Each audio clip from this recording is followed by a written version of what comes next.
In the last section, we created the random function, but it might not be entirely clear exactly why we created it. You'll recall that the random function is going to return a random number that is probably going to be very, very large. That number is also going to be pseudo-random, so it's not truly random, and it's something that can be kind of predicted ahead of time. And so we're using this solely in a contract for development purposes. We're not going to actually deploy or use this in a very serious fashion, just because this function right here really can't be trusted. So now that we've got the random number generator right here, we can use it to randomly pick a winner out of our players array. So how are we going to use a really large number right here to randomly pick a player? Well, let's take a look at a diagram that's going to explain that process. All right, so right here is the line of code that you and I are going to write. So we're going to break this down step by step. The first thing we're going to do for this line of code right here to select a winner is to call the random function that you and I just created. Notice that to reference a function that is defined inside of our contract, we don't have to put this in front of it. We can just say random from another function, and that will automatically call it. So this is going to return to us a very large number. We can then use the modulo operator. The modulo operator works in the exact same way that it does in JavaScript. So it essentially returns the remainder of division between two numbers. And as a very quick example, let's take a look at our console. So over here, if I do say 10 modulo 3, well, 3 goes into 10 evenly 3 times. So 3 times 3 is 9. That leaves 1. So we would have a remainder of 1. So if we run this right here, there's our remainder.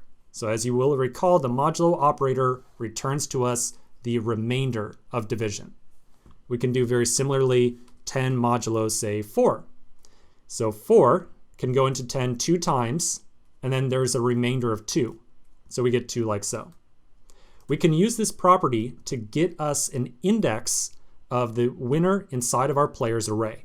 So we will say random modulo and then players.length. So this is the number of players who have entered into our lottery.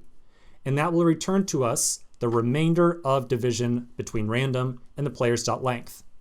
This number is always going to be between 0 and 1 minus players.length.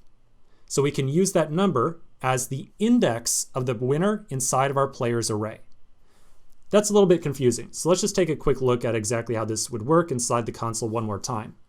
Let's assume that we've got, say, an array of 3 players, and maybe their addresses are, actually rather than using that, let's just put in names. So how about Bob, Alex, and Jim, like so. Now if we take a really large number and do modulo players.length, in this case, it'll give us 1. And so in this case, we could say that Alex is the winner because inside of our players array, Alex is at index 1.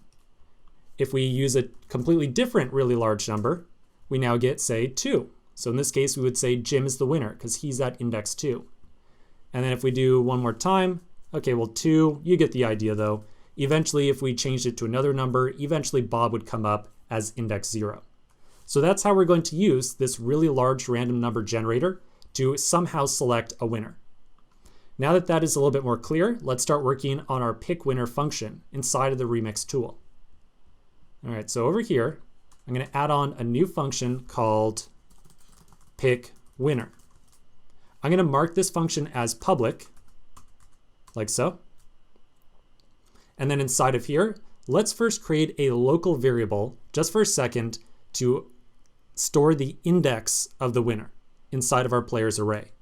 So maybe we will create a new uint called index, and that's going to be the index of the person who is going to win.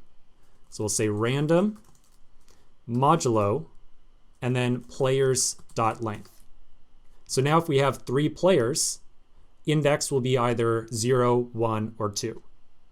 Again, do keep in mind that the random function right here is pseudo-random. We don't actually know, or we kind of already know ahead of time what its value might be if we tried really, really hard.